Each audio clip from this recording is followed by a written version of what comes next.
Viewers very warm welcome this show. मैं हूं कामरान। शायद पूरे मुल्क में बदतरीन लोड शेडिंग जारी है और एक घंटे के अंदर 4-4 दफ़ा लाइट जारी और आ रही है, जहां पर जो पाकिस्तान के पॉश इलाके उनके अंदर भी, और दूसरे इलाके जो कि मिडिल रेंज हैं या जो गरीब गुरबा के इलाके उनका तो पुरसाने हाल कोई नहीं। और सबसे बदतरीन जो इलाका हिट हुआ है वो कराची को वजह कई कई घंटे जो है वो लोड शेडिंग जारी है। नून लीग का ये क्लेम था कि हम जब इस मुल्क से गए तो लोड शेडिंग एक घंटा भी नहीं हुआ करती थी और इस गवर्नमेंट के हाथ में आके जो है वो एनर्जी का सेक्टर भी तबाह बर्बाद हो गया। इस पे मैं ज़रूर बात करूंगा। इस पे गवर्नमेंट के अपने जो लोग हैं वो क्या बात करते हुए आपको सुनवाएंगे। लेकिन सबसे बड़ी जो खबर अभी आई कुछ देर पहले जिस पे ज़रूर बात की जाएगी वो ये कि वाजिद ज़िया जो जिसको सुप्रीम कोर्ट ने GIT के केस के अंदर पनामा में हीरे डायमंड से तशबीह दी थी, जिन्होंने नवाज शरीफ साहब को पार करने में जिनका बहुत बड़ा रोल रहा, उनको इमरान खान साहब ने नेचुरली सबसे बड़ा ओहदा दिया और वो डायरेक्टर DG FIA थे। उनको उनके टेन्योर ख़त्म होने से पहले ही जो है उनकी रिटायरमेंट में भी 8-9 माह रह गए थे, उनका टेन्योर भी ख़त्म नहीं हुआ था अभी DG FIA के तौर पे, उनका तबादला कर दिया गया और तबादला करके उनको खुडे लाइन लगा दिया गया बेसिकली। तो बहुत से लोग वर्ता हैरत में हैं कि इनको ऐसा क्यों किया गया। अब कुछ दिनों में आपको चल जाएगा पता इसका भी, इसकी वजूहात क्या है, बावसौक भी चल जाएंगी पता। लेकिन मुझे शक है, वो शक है इमरान खान साहब की गवर्नमेंट के ऊपर कि इन्होंने कहीं जहांगीर तरीन को NR तो नहीं दे दिया। क्योंकि अगर मैं आपको याद कराऊं व्यूअर्स आपकी मेमोरी को कि जो सबसे ज़्यादा रोल प्ले किया है जहांगीर तरीन साहब को हिट करने में वो वाजिद ज़िया साहब का ही है। ये अपराइट ऑफिसर, ऑनेस्ट ऑफिसर, ये प्रेशर में नहीं आए। इन्होंने आटे के ऊपर भी कमीशन इन्वेस्टिगेशन की, सबसे बढ़ के इन्होंने शुगर के ऊपर इन्वेस्टिगेशन की और शुगर के अंदर उन्होंने जहांगीर तरीन साहब के मुतालिक बहुत से मामला जो है ऐसे ऐसे उठा के सामने लाए जिससे हमारी तो आंखें खुल के रह गई। और अब रिसेंटली जहांगीर तरीन साहब का सबसे बड़ा जो कंसर्न था वो ये था कि FIA जो है वो उसकी तहकीकात जो है वो मेरे हक़ में नहीं हो रही, वो सही नहीं हो रही, उसमें मुझे जो है वो मुखालफत का निशाना बनाया जा रहा है, बायसनेस शो की जा रही है। और वाजिद ज़िया ऑब्वियसली उस FIA को लीड कर रहे थे। शक मुझे ये पड़ रहा है कि कहीं इमरान खान साहब ने दबाव में आके जहांगीर तरीन साहब के वाजिद ज़िया साहब को चेंज तो नहीं कर दिया।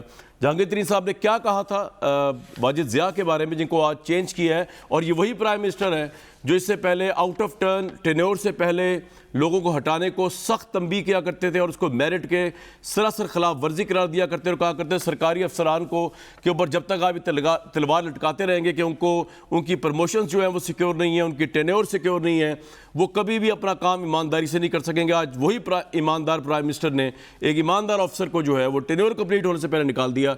इससे पहले ये काम वो बशीर मेमन के साथ भी कर चुके हैं। फिर हमने देखा बशीर मेमन साहब ने जब ज़बान खोली हमारे इसी शो के अंदर तो उन्होंने जो बातें बताई उससे प्राइम मिनिस्टर का एक अलग ही इमेज और तासुर भरा। तो वाजिद ज़िया साहब जब ज़बान खोलेंगे तब तो खोलेंगे, लेकिन शक जो है वो इसलिए पड़ रहा है क्योंकि जहांगीर तरीन साहब का पूरा ग्रुप है और उस पूरे के पूरे ग्रुप ने जो है वो FIA को लेकर, शहजाद अकबर को लेकर, इन तमाम तहकीकात का बाइकआउट और पता नहीं क्या क्या ब्लॉक बनाने तक की बातें की। सुन लेना जहांगीर तरीन साहब ने क्या कहा था वाजिद ज़िया की अंडर चलने वाली FIA के मुतालिक। ये जो FIR इन्होंने बनाई है ये सारी बनावटी FIR है, ये केस FIA का है ही नहीं। ये वाला काम जो हुआ है ना कि एक सिविल केस को जो एक कॉर्पोरेट केस है उसको फौजदारी में कर दिया है, ये नून ने नहीं किया। मेरे ऊपर एक नहीं, दो नहीं, इन लोगों ने 3 FIR किए हैं। मजबूर पूछने पे कि आखिर ये इंतकामी कार्रवाई क्यों हो रही है। जुल्म बढ़ता जा रहा है, केस तो अभी शुरू भी नहीं हुआ और मेरे बेटे के बैंक अकाउंट फ्रीज क्यों किया। बहुत वार्म वेलकम उस्मान डार साहब, अलविशा खान साहिबा, डॉक्टर तारिक फजल चौधरी साहब।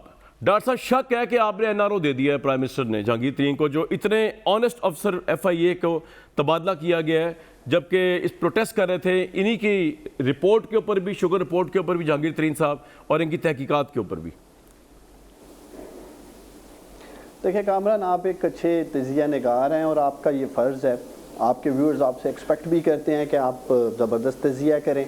लेकिन खैर मैं आपके आज के तजिए से इसलिए इख्तलाफ कर रहा हूँ कि देखिए DG FIA थे, अब वो DG नेशनल पुलिस ब्यूरो लगा दिए गए हैं। पहले तो वो खुडे लाइन नहीं लगाए गए, उन्हें एक नया आगे टास्क या चैलेंज दे दिया गया है और रूटीन की तब्दीलियाँ की जाती हैं महकमों में। ये कोई पहली तब्दीली नहीं जिसको हम ले के ये सोचें कि शायद स्पेशली जैसे आप जहांगीर तरीन साहब का जिक्र कर रहे हैं कि उनके प्रेशर में या उनके किसी ग्रुप के प्रेशर में ये कंप्रोमाइज़ किया गया है। देखिए FIA DG FIA तो चले एक किरदार है या करैक्टर है जिसकी हम बात कर रहे हैं। FIA जो महकमा है उसके अंदर तो काफ़ी केसेस चल रहे हैं जहांगीर तरीन साहब का तो उन सैकड़ों केसेस में से आपने इन्वेस्टिगेशन ऑफिसर को चेंज किया नहीं सर। जहांगीर तरीन साहब का मसला डिफरेंट है उस्मान डार साहब। जहांगीर तरीन साहब वो है जो अगर आपसे नाराज हो जाए तो आप बजट ही पास करवा सकेंगे, और ये चेंज भी बजट से पहले आई है। जहांगीर तरीन आम आदमी नहीं है। जहांगीर तरीन वो है जिसे आपकी गवर्नमेंट बना के दी। जहांगीर तरीन वो है जिन्होंने आपको इलेक्शन जितवाया, जो आपके धरनों में पैसा लगा। जहांगीर तरीन इज नो बडी ना आपके लिए। वो एक तो वो है जिंदगी की तोता है ना, वो तोता होता है ना, इसमें जिंदगी होती है बादशाह की, वो है आपके। आप मेरे तज़किये से बिल्कुल इख्तिलाफ करें, करना भी चाहिए आपको। जहांगीर तरीन देखें कामरान, जहांगीर तरीन साहब की जो खिदमात हैं पार्टी के लिए, मैं भी वही बता रहा हूं साहब के लिए, उसके तो शायद कोई भी इनकारी नहीं है, बिल्कुल नहीं। तो इसलिए उनकी खिदमात वो एक तारीख का हिस्सा है। बड़ा ज़बरदस्त काम किया उन्होंने पार्टी के लिए, हुकूमत बनाने में भी वो बड़े मतहरक रहे। लेकिन मैं पहले भी आपके प्रोग्राम में कह चुका हूँ कि जहांगीर तरीन भी कभी ये नहीं चाहेंगे कि उनके लिए प्राइम मिनिस्टर किसी चीज़ के ऊपर कंप्रोमाइज़ करें। जिस इमरान खान को मैं जानता हूँ, उस इमरान खान को बड़ी अच्छी तरह, मुझसे भी बड़ी अच्छी तरह जहांगीर तरीन साहब जानते हैं। तो एक तो इमरान खान किसी दोस्त के लिए या किसी ग्रुप के लिए या इस बात के लिए कि मेरी हुकूमत चले जाएगी, कभी पाकिस्तानियों कंप्रोमाइज़ नहीं करेगा मेरा लीडर इमरान खान। मैं पाकिस्तानी भाई मेरे बात सुन लें, मैं आपको बताता हूं, कंप्रोमाइज़ तो कर लिया उन्होंने। हमारे जो प्राइम मिनिस्टर कंप्रोमाइज़ तो उन्होंने किया ना। उन्होंने उन 40 लोगों के साथ क्या किया जिन्होंने प्राइम मिनिस्टर को ललकार दिया था कि हम बजट पास नहीं होने देंगे। प्राइम मिनिस्टर को कोई धमकी लगा सकता है? इमरान खान की जो पर्सनैलिटी है, जितना मैं उनको जानता हूँ, पता नहीं आप भी जानते हो, मैं भी बड़ा जानता हूँ, बचपन से जानता हूँ। वो तो कहते थे मेरी वालदा जो है मुझसे वो तरीके से बात किया करती थी, मुझे थ्रेट नहीं कोई कर सकता, मेरी बीवी मुझे थ्रेट नहीं कर सकती। रेहाम खान पे मैंने उनसे सवाल पूछा था, मेरी बात ये 40 बंदों पे उन्होंने क्या किया प्राइम मिनिस्टर? आप बताएं ना। शक हो रहा है ना इसलिए कि DGFIA को बजट के इजलास से पहले हटाया गया है। शक का इलाज तो नहीं है, लेकिन शक हो रहा है। इन्वेस्टिगेशन ऑफिसर पहले आपने चेंज किया, बैंकिंग कोड का जज तब्दील किया गया। सर सुन तो लेना सर, आपने जवाब दे रहा है, अवाम फैसला करेंगे आपका जवाब सेटिस्फैक्ट्री है या मेरा शक नाजायज़ है, ठीक है ना। ये सब चीजें माउंट कर रही है कि आपने उनको NRO दे दिया, क्योंकि अदरवाइज आप उन 40 बंदों के खिलाफ कार्रवाई करते डिसिप्लिन की। आपने हिम्मत ही नहीं दिखाई। मैं तो उस प्राइम मिनिस्टर को जानते नहीं, इमरान खान तो बंदा ही ऐसा नहीं है। वो तो माजिद खान को बाहर निकाल दिया था डिसिप्लिन पे उन्होंने, यार अपना कजन था उनका। देखिए कामरान, एक तो मैं आपको कहूंगा शक करना तो दूर की बात है मेरे भाई, सोचना भी नहीं कि वज़ीर आज़म इमरान खान किसी के लिए भी, चाहे वो उस्मान डार है, जहांगीर तरीन है, कोई भी है, कंप्रोमाइज़ कर जाएगा मेरे भाई। सोचना भी नहीं, ख्वाब भी नहीं देखना इस बारे में। शक तो दूर की बात है। देखिए मेरी बात सुने, ये हमारा इंटरनल मामला है। मुझे आप पिछले 30 ये आपका इंटरनल मामला नहीं है, आप पॉलिटिक्स की ये अरबों रुपया आवाम की जेब से गया, आपका इंटरनल मामला नहीं है सर, ये आपका इंटरनल मामला नहीं है। मैं आपकी डार साहब की जो कामयाब जवान, मेरी बात सुन, मैं सर सुन, आपका कामयाब जवान प्रोग्राम है ना, मैं उसकी आज तारीफ करने लगा था और करूंगा भी। वो आप बड़ा अच्छा काम कर रहे हैं, लेकिन आपको कुर्बान कर सकते हैं मेरिट के लिए प्राइम मिनिस्टर। आपके पास 40 सीटें नहीं है। मुझे ये प्लीज स्टोरी ना सुनाएं कि वो जहांगीर तरीन के लिए कोई हैसियत नहीं रखते, उनके लिए उन्होंने बेस्ट अली जफर को अपॉइंट कर दिया। क्या इस्तेकाम था? तो लो ना यार। जी बताएं, आपसे पूछ रहा हूँ। कामरा, मुझे एक पॉइंट पे तो क्लियर करने देना सर, पूरा बोले। अब मैं आपकी बात सुनूंगा। जी बोले एक ही कदम जरा मेरी बात सुन ले। आज मजा आ रहा है मुझे सही पूछे, आपके प्रोग्राम में मैं आता ही आपके लिए हूँ। आपके साथ बड़ी जबरदस्त डिबेट होती है। ठीक है सर, पलवेश साहब मैं आ रहा हूँ आपके पास। जी मैं सही बात कह रहा हूँ। सही मैं भी देखिए मेरी बात सुने, ये इंटरनल मामला इसलिए है, मैं नाराजगी की बात के ऊपर कह रहा हूँ, ये हमारा इंटरनल मामला है, पैसों के ऊपर नहीं कह रहा हूँ।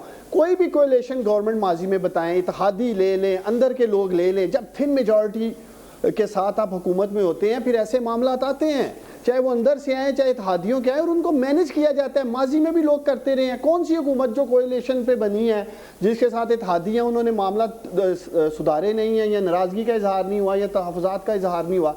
ये 40 लोग जिनकी आप बात कर रहे हैं, 4-5 लोग ही फ्रंट पे आए हैं, कोई सारे 40 भी नहीं आ गए। ठीक है, तरीन साहब के साथ हम दर्दी में या जख्ती में खड़े हुए हैं, अलीम खान के साथ खड़े हुए, अलीम खान आज पार्टी का हिस्सा है, सप्तान खान के साथ खड़े हुए, सप्तान खान आज ग्रुप नहीं बनाए सर। तो ये तो चलता है पार्टी। ठीक है, चलो आपका पॉइंट आ गया सर। मेरा काम था बताना, लेकिन ये बात ठीक है कि बाकी आप काम बड़ा अच्छा कर रहे हैं, उसमें मैं भी आता हूं। किसी किस्म का कंप्रोमाइज नहीं कर रही हुकूमत, नहीं कर रहे आप, ये कह रहे हैं। चल ठीक है, बिल्कुल आपका पॉइंट चिट नहीं है आज की तारीख में जहांगीर तरीन। डार साहब आपका पॉइंट आ गया, लेकिन मेरे भाई जरा ठंडे दिल से सोचे, हो सकता है आपसे बाला काम हो रहा हो। पलविशा खान साहिबा, ये जो वाजिद जिया साहब को हटाया गया, मैं लोड शेडिंग पे तो भी आता हूँ, क्योंकि उसके अंदर भी जो सबसे बड़ा प्रॉब्लम है वो मेरिट का जिस तरह कैजुअलिटी हुई है, और वो मैं बताऊँगा किस तरह हुई है सबूत के साथ, ये एनर्जी के सारे बहरान के अंदर। लेकिन पलविशा साहिबा, ये वाजिद जिया साहब जो है, ये बड़े अपराइड ऑफिसर थे, आज इनको जिस तरह हटा दिया गया बजट सेशन से कुछ दिन पहले। आपके ख्याल में क्या वजह है? डार साहब तो कह रहे हैं वो इमरान खान वो बंदा ही नहीं जो कॉम्प्रोमाइज़ कर जाए। वैसे तो मैं भी ये समझता हूँ, लेकिन समझ नहीं आ रही है क्या हुआ है। बहुत शुक्रिया कामरान शाहिद साहब। जनाब, बात यह है कि इस हुकूमत का जो दावा है वो बहुत बड़ा दावा है, और उस दावे को जब ये जस्टिफाई करते हैं, रियासत मदीना के दावे को, तो हज़रत उमर रज़ी अल्लाह ताला अन्हो की मिसाल देते हैं, जिन्हें भरे मजमे में जो है उठकर पूछा जा सकता था कि आपने एक के बजाय 2 चादरें कैसे ली। जी, लिहाजा अब अगर हम कुछ पूछें तो हमें कहा जाता है कि आप सोचें ही ना। देखिए, सोचें तो हमारी चूंकि महदूद हैं, इतना विजन तो अच्छा। मेरा नहीं है जितना खान साहब सोचना का भी नहीं है। ना मैं समझती हूँ आप नहीं, आपका तो आपका भी नहीं है। आप भी अपनी सोचों के दायरे को उतना ही रखें जितने मतलब हमारे जहन अल्लाह ने छोटे छोटे दिए हैं। लेकिन बात यह है कि सोचने पे इंसान मजबूर ज़रूर हो जाता है, क्योंकि जो दावा उस्मान डार साहब की पार्टी करके आई है, वो दावा तो ये कहता है कि आप सोचें, उंगली उठाएं, पूछें, आपको कोई रोक नहीं सकता। और अगर कोई कहीं इस किस्म की बात हो तो जो खान साहब का अपना बड़ा मशहूर कॉल है कि जो ऊपर बैठा है वो करप्ट होता है तो नीचे सारे करप्ट हो जाते हैं। तो मैं तो उन्हीं की बात पे, क्योंकि मैं उनके विजन पे मैं आजकल बड़ा इम्प्रेस्ड हूँ। ये सारी खैर हमारी डेवलपमेंट हुई है इकोनॉमिक, मैं बहुत इम्प्रेस्ड हूँ। लिहाजा बात ये है कि पहले तो वो इन 40 बंदों को छोड़ें, वो जो थे जिन्होंने सेनेट के इलेक्शन में वोट डाला था, उनको कहा गया खाइन हैं, उन्होंने वोट बेचे, चोर हैं, फिर उन्हीं से इत्तेमाद का वोट ले लिया। अब रियासत मदीना का अगर असूल मेरी छोटी सी अकल के मुताबिक वहाँ अप्लाई होता तो उन लोगों के तो दाएं हाथ उनके साथ ही नहीं होने चाहिए थे। उन्होंने तो वोट बेचे, फिर आपने उन्हीं से इत्तेमाद का वोट ले लिया। आज आप जो बैठे हैं, आप जो बात कह रही हैं ना, आप जो बात कह रही है पलविशा साहिबा, आप वो असूल की बात कर रही है जिसपे इमरान खान साहब इलेक्शन जीत के आए कि असूल ये होंगे, तो वो 16 आदमी जो बिक गए प्राइम मिनिस्टर कौन से खिताब में, सही कह रही है। अगर मियां नवाज शरीफ साहब पे ये डिमांड करते थे कि 62 और 63 लगनी चाहिए, उन्होंने फ्लोर ऑफ द हाउस झूठ बोला, तो फिर ये जो हम दावे करते आए हैं और हम वादे करके आते हैं जिसमें सब शामिल हैं, जिसमें इमरान खान साहब की मैं इसलिए बात करूं कि हुकूमत में और उतने दावे किसी ने नहीं किए, तो वो बताइए कि उन पे फिर कौन सा शिक लगनी चाहिए आइन की? क्या वो सब हवा में? अब देखिए बात ये है कामरान, अब हमें कहा जाता है जी कि जो हमारी मईशत है वो पता नहीं कितने फ़ीसद, 4-5 फ़ीसद पे पहुँच गई है। मैं ये बात मानती हूँ कि ये विजन मुझे समझ नहीं आ सकता, आपको भी समझ नहीं आ सकता, आम आवाम तो सिर्फ है ही ना, उसको तो लालची है, आटा चीनी इन चीज़ों में पड़ी रहती है, बिजली गैस 11% जो है महंगाई का रोना रोती है खाने पीने की अशिया में।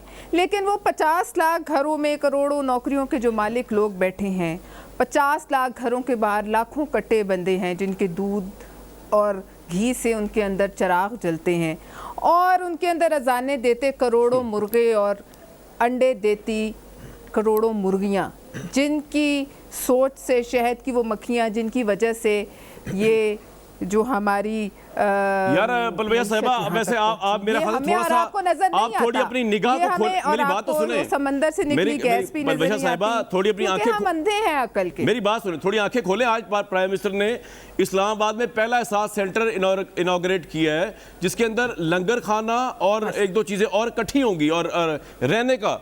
ये पाकिस्तान में से पहले किसी प्राइम मिनिस्टर ने नहीं किया कि सराय और लंगर खाना और फिर कंप्यूटराइज कर दिया उसको। कामरान चाहे तो उस दिन से डरें आप जिस दिन आप और मैं भी उसी लाइन में लंगर खाने में के बाहर लगे होंगे। लंगर खाना, मैं माशाल्लाह, मैं फिर कहती हूँ ये विजन मेरा और आपका नहीं हो सकता, हमें इस बात पर ज़्यादा बहस नहीं करनी चाहिए। बहरहाल मैं आपको ये ज़रूर बताना चाह रही हूँ कि अब चूंकि बजट करीब है इसलिए और तो छोड़ें, चलें इन 60 आदमियों को छोड़ें, वो जो 1200 अरब रुपए कोविड के मद में लिए गए जो अब आप कहते हैं मैंने इसका कुछ नहीं बताना, ये बता दीजिए वो कहाँ चले गए। अच्छा चलें, एग्रीकल्चर इकोनॉमी इनका दावा था, आज हम एक्सपोर्टिंग जरा साहब रुक जाए जरा, मैं आपसे बारी बारी आऊंगा इस पे आते हैं लेकिन आप ऑडिट रिपोर्ट वाली बात बड़ी अहम की। ऑडिट रिपोर्ट कभी आएगी इसकी, ये मैं पूछ लेता हूँ इनसे। कोरोना की जो इमदाद मिली पूरी दुनिया से, गालबन 250 अरब डॉलर की इमदाद थी, वो उसकी कोई ऑडिट रिपोर्ट गवर्नमेंट ने खुद रुकवाई हुई है। मैं तो हैरान हूँ कि ये कौन सी अकाउंटेबिलिटी। लेकिन तारिक भाई आपको बहुत वार्म वेलकम। आपके आने से पहले मैंने एक इशू छेड़ा हुआ था अपने भाई उस्मान डार साहब के साथ, और उनके साथ छेड़ने का भी बड़ा मज़ा आता है। शुक्र है वो बंदे हैं तो उनके छेड़ने में कोई स्कैंडल भी नहीं है। तो डार साहब को मैं ये कह रहा था कि जनाब ये जो आपने रिपोर्ट जो है, ये जो सॉरी वाजिद ज़िया को जो हटाया गया है तारिक भाई, ये बजट से पहले क्या जहांगीर तरीन साहब के दबाव में हटाया गया है? क्योंकि उनका मुतालबा भी यही था कि FIA तहकीकात जो कर रही है उसमें उनके साथ ज्यादती कर रही है। बैंकिंग कोर्ट के जज का भी ट्रांसफ़र कर दिया गया, जो इनकी GIT की इन्वेस्टिगेशन कर रहा था वो अफसर भी तब्दील कर दिया गया, उसके साथ एक और बंदा लगा दिया गया। आपका क्या नुक्ता नज़र है इतने अपराइट अफसर को, और आप तो खैर अच्छे खासे जानते हैं कितने ऑनेस्ट है वाजिद ज़िया, क्यों चेंज कर दिया गया जबकि उनकी टेन्योर भी पूरी नहीं हुई थी अभी? क्या वजह हो सकती है? बिस्मिल्लाहिर्रहमानिर्रहीम। बहुत शुक्रिया कामरान भाई। देखें, सबसे पहली बात तो ये है कि जो जहांगीर तरीन साहब के केस में जो हुआ वो पूरी कौम ने देखा। सबसे पहले तो ये कि इमरान खान साहब ने कहा कि मैं किसी तरह भी ना तो किसी के प्रेशर में आऊँगा, ना झुकूँगा, ना दबाव में आऊँगा। ये उनका एक आम नैरेटिव था, और तकरीबन हर उनका जलसा इलेक्शन से कबल भी और बाद में भी, जब उन्हें प्राइम मिनिस्टर बना दिया गया उसके बाद भी उनका यही जलसों में एहतसाब और नहीं छोड़ूंगा, ये 2-3 उनके पक्के जुमले थे जो हमेशा वो जलसों का आगाज़ इन अलकाबात से और इन अल्फाज से करते थे। लेकिन आपने देखा कि जहांगीर तरीन साहब ने जब अपना बाकायदा एक, उसे आप प्रेशर ग्रुप कहें या उसे आप फॉरवर्ड ब्लॉक कहें, जो भी कहें, वो बनाया। उन्होंने असम्बली में अपनी अलग एक ग्रुप की तश्कील दी, उन्होंने अपने अलग पार्लिमानी लीडर जो है मुकर्रर किए। सबसे पहले भी ख़ुद प्राइम मिनिस्टर ने उनको लोगों को बुला के सबसे पहले उनसे मिले, यानी ये एक दबाव में और प्रेशर में आने का बड़ा एक वाज़ेह सबूत था कि उन्हें खुद टाइम दिया। और उसी मीटिंग के फ़ौरन बाद उनके जो सरबराह थे तहकीकात के, डॉक्टर रिजवान जिनका नाम था, जो तफ्तीशी अफसर थे, उन्हें चेंज कर दिया गया। उसके बाद जनाब जो वज़ीर आला पंजाब हैं वो उन्हें बुलाते हैं, वो उनसे मिलते हैं। अब यकीनन यहाँ पे ये कंप्रोमाइज़ किया गया, और जिसे ये एक नाम नहाद इन्होंने एक नाम रखा हुआ है जनाब कि हम किसी को NRO नहीं देंगे। इन्हें पता नहीं था कि NRO का पहाड़ा पढ़ते पढ़ते NRO इन्हें अपने ही लोगों को और सबसे पहले जहांगीर तरीन साहब को देना पड़ेगा। अब यकीनन जो मुज़ाकरात बंद दरवाज़ों के अंदर हुए हैं उसमें उनके जो मुतालबात थे उनमें उन्होंने किन किन अफसरान की तब्दीली का वादा लिया इमरान खान साहब से, या उसके बाद बाकी भी जो उनकी नहीं, ये वाजिद तारिक भाई, ये वाजिद ज़िया का तो बिल्कुल आउट ऑफ टर्न ट्रांसफर हुआ है। उनके तो 8वां उनकी टर्न भी टेन्योर पूरा नहीं हुआ था एज डायरेक्टर, और वो रिटायर होने वाले थे 8वां माह में। ये तो वही बशीर मेमन वाला हिसाब हुआ है। ये एक्स्ट्राऑर्डिनरी डेवलपमेंट है, ये रूटीन मैटर नहीं है। मैं आपको यही बता रहा हूँ कि कुछ चीज़ें तो जहांगीर तरीन साहब के ग्रुप के साथ जो मुज़ाकरात हुए, कुछ तो आपको फौरी तौर पे अगले ही दिन उसके असरात नज़र आना शुरू हो गए, और उनके जो इमीडिएट इन्वेस्टिगेटिंग ऑफिसर थे वो तब्दील कर दिए गए। लेकिन उसके बाद जो उन्होंने वादे किए होंगे, यकीनन उसमें यह भी शामिल होगा। वाजिद ज़िया साहब नहीं मान रहे होंगे कि मैं इन केसेस को वाइंड अप नहीं करूँगा, या इनमें सबूत इस कदर वाजे हैं कि इन्हें छोड़ा नहीं जा सकता इन FIRs और उन मुकदमात में जो उनके खिलाफ दर्ज किए गए हैं। तो ये बात तो पूरी कौम देख रही है। अच्छा, मुझे एक बात बताएं सर, मुझे एक बात बताएं कि ये जो अरबों रुपया आया कोरोना की वैक्सीन का, कोरोना की वैक्सीन कह रहा हूँ, कोरोना की मद में पाकिस्तान को एड मिली, आपने और पीपल्स पार्टी ने गवर्नमेंट से ये कहा नहीं कि इसकी ऑडिट रिपोर्ट जारी की जाए? क्योंकि गवर्नमेंट ने ये स्टैंड लिया है, बड़ा गैर जमहूरी स्टैंड है कि हमने नहीं कर ऑडिट रिपोर्ट शाया करनी, जो करना आप कर ले। आपने इस पर कोई बात नहीं की असेंबली वगैरह में?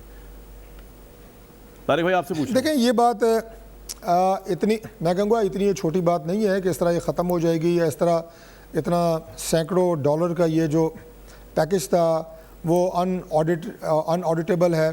इससे पहले भी बहुत सारे ऐसे न सिर्फ इल्ज़ामात बल्कि सबूतों के साथ मामलात जो हैं, वो उनमें से कई सबूत जो हैं वो ऑन रिकॉर्ड मौजूद हैं। कई आप मीडिया के हज़रात को पता है जिनमें स्कैंडल्स इनके वज़रा के ऊपर रहे, दवाइयों का स्कैंडल रहा, बाकी इनके ऊपर जो केसेस बनते रहे मालम जबा टाइप के, और उनके अपना पेट्रोलियम के जो मिनिस्टर रहे उन पे, ये जो BIT पेशावर का आपने देखा कि उनके ख़िलाफ़ जो करप्शन की तहकीकात हो रही थी, उस पर जो सूबाई हुकूमत है KPK की, उसने सुप्रीम कोर्ट से स्टे लिया हुआ है।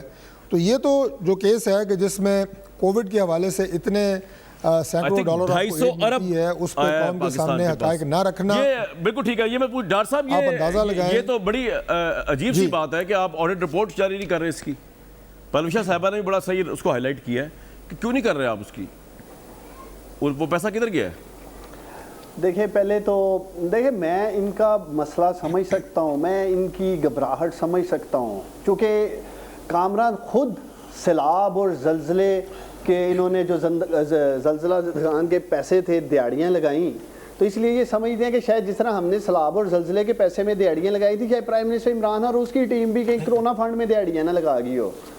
तो ये तसल्ली रखें, जो इनकी लीडरशिप ने इस मुल्क के साथ किया या सैलाब और जल्जले के फंड के साथ किया, हम नहीं करने जा रहे हैं। इनको किसी किस्म का शौक है पार्लियामेंट में कोई कमेटी बना लें, इसका इतना बड़ा इशू बना। डॉक्टर साहब मैं सिर्फ ये पूछ रहा हूँ कि ऑडिटर जनरल जो है, ऑडिटर जनरल ने क्यों इनकार कर दिया उसको ऑडिट करने से, बताने, शेयर करने से? सिर्फ सवाल तो ये है।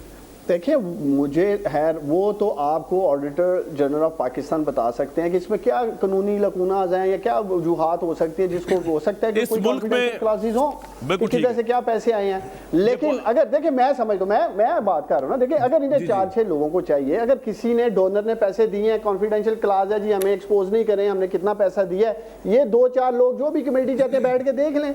हमारे हाथ साफ है, हमारी नीयत साफ है। जिस तरह की मेहनत, जिस तरह की नेक नीति के साथ मैं समझता हूँ प्राइम मिनिस्टर इमरान खान और उसकी इकोनॉमिक टीम और सारी टीम ने काम किया कोरोना में, ये तो वही लोग हैं पाकिस्तानियों जो तो कहते थे जी बंद कर दो, लॉकडाउन कर दो, छाबड़ी वाला मार दो, रिक्शे वाला मार दो, मजदूर मार दो, दिहाड़ीदार मार दो, इमरान खान तबाह करने जा रहा है। और वही हिंदुस्तान के साथ जो हुआ, ये जो आपके प्रोग्राम में दोनों लोग बैठे हैं गला फाड़ फाड़ के कहते थे पाकिस्तानियों, आज उसी की तारीफ दुनिया कर रही है स्मार्ट लॉकडाउन की, जो मेरा लीडर इमरान खान बात करता था, मेरा वजीर आजम कामरान बात करता था। इन लोगों की अब क्या बात करते हैं? ये तो वो लोग हैं, ये तो वो लोग हैं। आपके प्रोग्राम में हिंदुस्तान की इकोनॉमी ऊपर जा रही है, ढोल बजाएंगे, खुश होंगे। पाकिस्तान की इकोनॉमी पाकिस्तानियों ठीक जा रही है, ये मातम करने वाले लोग हैं। कामरान ये ऐसे लोग हैं, ये कभी पाकिस्तान की तरक्की से खुश होने वाले लोग नहीं हैं, इसलिए इनकी फिक्र नहीं करें। इनको क्या काला पानी की सजा दे दें? ने तसल्ली करानी है। मैं डॉक्टर तारक फजल चौधरी की तसल्ली काली करा दूंगा। चोर आगे से, चोर आगे से को ले जाता हूं। बात क्या कर रहे हैं ये जरा सुने पाकिस्तानियों, ये भी सुनो। अब अपनी बारी पे बोलो, डॉक्टर साहब अपनी बारी पे, डॉक्टर साहब अपनी बारी पे, लेट मी फिनिश डॉक्टर साहब, let me finish, let me finish doctor साहब, let me finish. Doctor Tariq Fazal Chaudhry ने एनआरओ की बात की। डॉक्टर तारक फजल चौधरी एनआरओ था जो आप लोगों को हुदैबिया पेपर मिल पे मिला, पूरे का पूरा केस ठप करके रख दिया। ये था एनआरओ, वो था एनआरओ जो 10 साल का मुआहदा आपकी लीडरशिप करके परवेज मुशर्रफ डिक्टेटर। ठीक है, आपका पॉइंट आ गया जी। तारिक साहब कुछ कहना है आपने? तारिक भाई, पलवशा की लीडरशिप ने एनआरओ लिया सरे महल पे, $60 मिलियन पे पलवशा की लीडरशिप ने एनआरओ लिया। ये थे तारीखी एनआरओ पाकिस्तान में बात कर रहे हैं। ठीक जी तारिक भाई, आपको काला पानी भेज दें मेरे ख्याल से, आपको पलवशा की पार्टी। कमरान भाई बड़ी मुख्तसर सी बात है, मैं अपने भाई उस्मान डार साहब को नहीं, मैं सिर्फ पाकिस्तानियों को ये बात बता रहा था कि $250 अरब कोरोना की मद में पाकिस्तान को दिए गए कि ये आप इससे कोरोना के मामलात हल करें, मईशत भी, गरीब आवाम की ज़िंदगी में क्या बेहतरी लाई जा सकती है, वो एक पैकेज था। वो हुकूमत से पूछा जा रहा है कि बताएं कि उसके ऊपर आप ऑडिट क्यों नहीं कर रहे। तो हुकूमती नुमाइंदे हमारे भाई जो हैं वो जिस घबराहट और बौखलाहट का शिकार हैं, पाकिस्तानियों ये भी देख लो, वो कह रहे हैं वो हुदैबिया पेपर मिल, हमें कह रहे हैं हम घबराहट का शिकार हैं, हमें कह रहे हैं हम परेशान हैं। वो भाई हम परेशान नहीं हैं ना, हम घबराहट का शिकार हैं। ये आपने दिहाड़ी नहीं लगाई, आप तो मैं कह रहा हूँ कि पूरा का पूरा मेला ही लूट के ले गए आप। जिस जगह आप पे करप्शन के इल्ज़ाम लगे हैं, आपने उसका जवाब देने के बजाय पिछले दौर, उससे पिछला दौर, उससे पिछला दौर, और अगर इतने ही नहीं, उससे पिछला दौर तो नहीं, अदवार पे आप इल्जाम लगा रहे हैं, पिछला दौर नहीं, सारे के सारे शरफ साहब का है वो ने कभी नहीं। सुने ना सर, जी सर 2 दौर चले 2 दौर अगर हैं, आपने अभी तक अपने जो वजीर खजाना है वो सारे उन अदवार के रखे हुए हैं। ठीक है तो सर, आपका पॉइंट आ गया। क्विकली पलवशा, फिर मैंने ब्रेक लेनी है। बड़े चोर हैं आप। पलवशा साहिबा, आपको तो काला पानी भेज देना चाहिए आप दोनों पार्टीज को मेरे ख्याल से, अगर डार साहब की बातें मान ली हैं सही। पलवशा खान, आपको मेरी आवाज़ आ रही है? अच्छा, उनको मेरी आवाज़ नहीं आ रही, मैं एक ब्रेक लूँगा। अच्छा ही उन्होंने नहीं सुना, ब्रेक लेते हैं जी।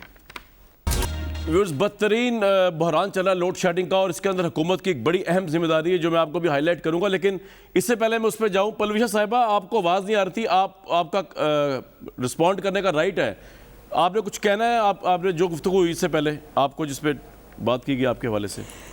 देखिए जी, बात यह है कि मेरे भाई उस्मान डार इतने कामयाबी से नौजवानों की वो तो करते हैं लीडरी, लेकिन कुछ बातें सुनने का भी हौसला पैदा किया करे ना। बात असल है कि उंगली उठाओ तो आप गद्दारी के फतवे बांटते हैं। पाकिस्तान की तरक्की से हम खुश नहीं हैं, हिंदुस्तान की तरक्की से हमारा दिल जो है वो छलांगे मारता है, इनके बकौल। तो अब ये कैसी अजीब बात है। लेकिन आप जो इतने मुहिब्बे वतन हैं और आपका दिल रोता है कि जब हिंदुस्तान तरक्की करता है, लेकिन कश्मीर का सौदा आप ही के हाथों हो जाता है और अब वो और कांट छांट करने वाला है। मोदी अब मज़ीद कांट छांट करने वाला। अब क्या करेगा इमरान खान, जो जिसने कहा था कि मैं इशारा करूं तो बॉर्डर क्रॉस कर जाना, क्या हुआ? किस दिन होगा इशारा? जुम्मे के दिन बाहर खड़े हो जाना, धूप सेकना। क्या खुद 1 मिनट के लिए भी किसी जुम्मे को नजर आया आपको किसी चौक पे कोई भी? दूसरी बात आ जाइए, हम हैं गद्दार, लेकिन ये कितनी मज़े की बात है, ये कितनी मज़े की बात है कि फ़लस्तीन का दुख इनके दिल में पनपता है, लेकिन जैक गोल्डस्मिथ नामी Sahwani conservative friends of Israel के जो मेंबर है और उनका जो सबसे बड़ा उनको पैसे देने वाला है, उसकी आप मुहिम चलाते हैं जाके लंदन में एक मुसलमान के ख़िलाफ़। ये कैसी अजीब बात है कि हम हैं जिन्हें हिंदुस्तानियों से प्यार है और जिन्हें हिंदुस्तान की तरक्की से बहुत जो है लगाव है, लेकिन ये कैसी बात है कि आपके हुकूमत में इस सब कुछ होने के बाद, कश्मीर को बेचने के बाद, आप लोग उससे ट्रेड खोलते हैं और फिर पकड़े जाने पर बंद करते हैं। और ये कितनी अजीब बात है कि हिंदुस्तानियों को तो प्यार हमसे होना चाहिए, यहूदियों को तो प्यार हमसे होना चाहिए कि हम गद्दार हैं, लेकिन पैसे आपके अकाउंटों में जाते हैं और न सिर्फ आपके अकाउंट में, आपके नौकरों के अकाउंटों में जाते हैं फॉरेन फंडिंग केस में। और आपसे जब उंगली उठाई जाती है, जो रियासत मदीना के दावेदार, आप कहते हैं नहीं कोर्ट हमें स्टे दे। फिर आइए जो आपने अभी इल्ज़ामात लगाए, देखिए डाकू जनी की भी एक तारीख है ना, हर चीज़ की तारीख है। डाकू जनी की जो तारीख है, कम से कम अगर आप उसे इस्लामी मुल्कों में ही ले लें तो बड़े से बड़े डाकू ने भी रियासत मदीना के नाम पर डाके डालने की हिम्मत नहीं की, किसी मुसलमान ने नहीं की, लेकिन ये आपके ज़िम्मे आया। ये शायद इस हद तक इस मुल्क को ये इस्लाम और रियासत मदीना के डायरेक्ट नाम पर शायद ज़ियाउल हक ने भी जो है ख़राब ना किया हो जो आपने किया। अब रियासत मदीना वालों से पूछो तो रिंग रोड के मास्टर वही निकल आते हैं, रिंग रोड के रिंग मास्टर ये निकल आते हैं। आटा चीनी के डाके याद दिलाओ कि कौन सी रियासत मदीना में, किस रियासत मदीना के हुकूमत में, किस उनके हुक्मरान ने अपने ही राया के आटे और चीनी में चोरियां की, उनके पेट्रोल में चोरी की, उनकी LNG में चोरी की, उनकी दवाइयों में चोरी की, हद से हद कोविड के फंड में आखिरी सांस लेती हुई लोगों के लिए जो पैसे बाहर से खैरात से आए थे उसमें भी चोरी की, और फिर चंदे के नाम पर जो चोरी की वो भी आप ही की पार्टी के, जो आज रियासत मदीना की आड़ में छुप रही है, उन्हीं के उसमें आती है, उन्हीं के हिस्से में आती है। और आप सरे महल का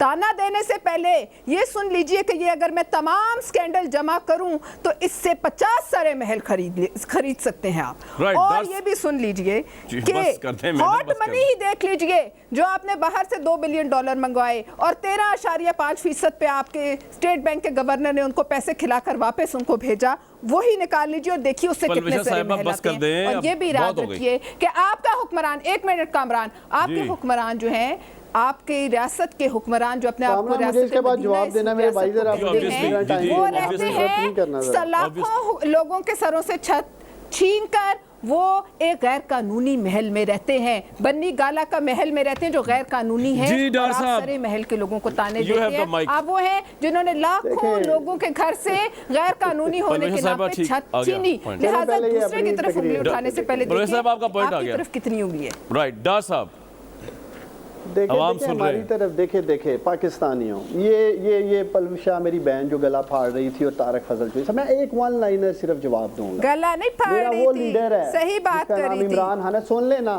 मेरी बहन, अब सुन लो ना, मैं बोलने लगा हूँ। आप लोगों का प्रॉब्लम ही ये बीच में बोल पड़ते। मैं अभी जो बोलने लगा हूँ तो इखलाकी जरूरत है मुझे जवाब देना। फिर जो मैं अभी एक लाइन बोलूंगा, आपकी तरह लंबी तकरीर नहीं करूंगा जो लोगों को समझ नहीं आई। मेरे लीडर इमरान खान की पाकिस्तान से मोहब्बत, और इस सुन लो ना मेरी बहन, फिर आप बोलती जा रही हो, बोल ले आप, इस तरह चलेगा, बोल ले। पाकिस्तानियों, इमरान खान की इस मुल्क के साथ मोहब्बत, इस मुल्क के साथ वफादारी का सबूत यह है कि इमरान खान का 1 रुपया भी पाकिस्तान से बाहर नहीं पड़ा है। पाकिस्तानियों, 1 रुपया इस मुल्क में है।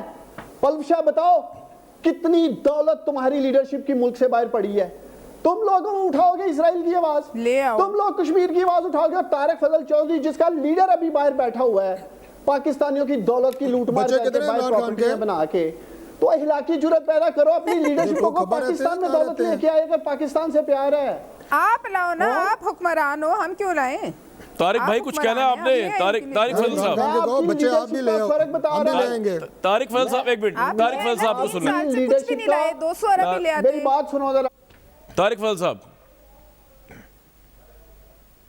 जी, तारिक जी साहब मैं अर्ज़ कर रहा हूँ कि ये जितनी बातें पलवशा साहिबा ने फरमाई हैं, आप एक एक करके इन बातों को जवाब दें। इल्ज़ामात नहीं हैं, ये चंद हकीकतें हैं जो आपके सामने रखी गई हैं। आपको आईना दिखाया गया है, सूरत हाल की सही मंजर कशी की गई है जो इस वक्त आपके दौरे हुकूमत में। और ये बड़ा वैलिड बात है, मैं बिल्कुल इसे सपोर्ट करता हूँ कि नाम आप मदीना की रियासत का लेते हैं, नाउज़ बिल्ला, और उसके बाद इतने बड़े बड़े डाके डाले जाते हैं आपके दौरे हुकूमत में। नालायकियों और नाहलियों की तो आप ठीक है, लेकिन मिसाल ही एक छोड़ point- दें ना, वो तो आज- जो आज और यार ये बातों की तक और आप उसका जवाब देने की बजाय कहते हैं जी कि मेरे लीडर की तमाम असासे पाकिस्तान यार में आप बच्चे उनके भी बोल बाहर ही पढ़ रहे झूठ रहे हो, मैं हैं, जवाब किसके क्या दूं? साथ हैं मैं नहीं यार कहूँगा। बच्चे तो कहाँ उनके पे हैं, बच्चे उनको उनके पता है। आपके लीडर बच्चे तो उनके इसलिए बाहर है पाकिस्तान सर, बच्चे उनके इसलिए बाहर हैं कि उनकी फैमिली में एक सेपरेशन है, वरना शायद बच्चे भी उनके पास होते, वो तो उनका एक और मसला है ना। लेकिन ये तो फैक्चुअल बात वो कह रहा है कि जी हमारे लीडर के पैसे बाहर नहीं है। जी डॉक्टर साहब, मैं जरा आगे चलूँ, अगर आप सबका ठंडा गुस्सा हो गया तो मैं जरा इशू के ऊपर आऊँ। जी डॉक्टर साहब ठीक है, मैं आगे चलना चाह रहा हूँ जरा। ये इशू ही है, ये इशू ही है। डॉक्टर तारिक फजल चौधरी मुझे मरियम नवाज का या अपनी लीडरशिप का एक बयान दिखा दे फलस्तीन पे। मियां नवाज शरीफ बोला है, मियां नवाज शरीफ बोलेगा तो हमारी अजीम पाक फौज के खिलाफ मैं बोलेगा, आपको उनके हमारे सारे अजीम ट्वीट सिपह बता सलार दूं, के खिलाफ और यार बोलेगा खुदा का फौज के। वास्ता है, आप जरा लोड शेडिंग भाई मैं आपको इस मुल्क में जो बदतरीन लोड शेडिंग हो रही है उसमें पाकिस्तान तहरीक इंसाफ के जो एमएनए हैं, नूर आलम जो है, उनका बयान सुनवाएं जी पहले। इनको बताना चाहता हूं कि इनके जो जितने भी पेस्को के या हेस्को के या क्वेस्को के, चाहे कोयटा है चाहे वो सिंध में है, सारे सर झूठ बोल रहे हैं इनके साथ। इनको पता होना चाहिए कि बिजली की लोड शेडिंग 12 घंटे नहीं है सर, 24 और 22 घंटे चलती है। आधे घंटे के लिए बिजली छोड़ी, वो पिशावर में भी, कोयटा में भी, हर जगह पे सर। हर एक एमएनए ने, चाहे वो अपोजिशन से हो चाहे यहाँ से, सर मीटराइजेशन हम सब ने कर लिया है। कोई एरिया ऐसे नहीं है जहाँ पे लोड शेडिंग नहीं हो रही हो। लेकिन इसका ये मतलब नहीं है कि यहाँ पे कोई गलत बयान नहीं करेगा। ओवरलोड हैं ट्रांसफार्मर, मिनिस्ट्रियां, इनके जो इदारे हैं जो नीचे वो हैं, इनसे गलत बयानी करते हैं, सारे नाअहल हैं। आप लोगों से नहीं सुनते गालियां, पर दुआएं एमएनए को देना करते हैं। गलतियां होती हैं, बिजली की 34 रुपए पर यूनिट बेच रहे हैं, ये जाबिराना सोच गलत होती। ये पीटीआई के अपने एमएनए कह रहे हैं। अब मरियम नवाज ने भी जो कहा वो भी सुन लें आज। जब मियां साहब को 2013 में हुकूमत मिली तो 22 घंटे की लोड शेडिंग का सामना था पाकिस्तान के अवाम को। मियां साहब ने एक दिन कभी नहीं कहा, नवाज शरीफ साहब ने, कि ये पिछली गवर्नमेंट की नाअहली थी। उन्होंने 2-2.5 साल में उसको खत्म किया और जीरो पे लेकर आए लोड शेडिंग। इस हुकूमत को लोड शेडिंग जीरो पर मिली, लेकिन आप नालायकी, नाअहली और करप्शन का और बेहिसी का अंदाजा कर ले। मतलब इसके लिए इतनी बड़ी नालायकी चाहिए कि जिसकी तारीख में कभी मिसाल नहीं मिलती, कि जीरो लोड शेडिंग आपको मिली और आपने आज उसको अपनी नालायकी और नाअहली से इस 50 डिग्रीज में आपने उसको 22 घंटे की लोड शेडिंग पर पहुंचा दिया। पाकिस्तान के अवाम को इस गवर्नमेंट से निजात। मैं जी एक ब्रेक लूंगा, ब्रेक के बाद इसका जवाब देंगे डार साहब। उनका अपना एमएनए भी रो रहा है, ऑपोजिशन भी कह रही है जीरो लोड शेडिंग थी। और मेरे पास सिंध हाई कोर्ट का एक फैसला है जिससे चलता है पता कि मेरिट की धज्जियां उड़ गई पावर सेक्टर के अंदर। ये सब शेयर करूंगा एक ब्रेक के बाद। डार साहब, बिजली तो दे के गए थे नवाज शरीफ साहब, मरियम नवाज साहिबा भी कह रही है, फिर आज भी क्यों जो है 48-48 घंटे की लोड शेडिंग हो रही है, 24-24 घंटे की हो रही है? देखिए मैं समझता हूँ कामरान, आपके सामने पावर मिनिस्टर की स्टेटमेंट आ चुकी है। अगर पहले किसी कम्युनिकेशन या किसी वजाहत नहीं थी पाकिस्तानियों के सामने, या हमारे एमएनए का भी आपने क्लिप सुनाया, और जिस तरह उन्होंने आपके सामने रख दिया कि चंद रोज़ से, पिछले 48 घंटों से या 3-4 रोज़ से जो भी बिजली की बंदिश का सामना है उसकी बुनियादी। अच्छा डॉक्टर साहब, आपने सिंध हाई कोर्ट का फैसला पढ़ा है एनर्जी के ऊपर कि नहीं पढ़ा? नजर से गुजरा?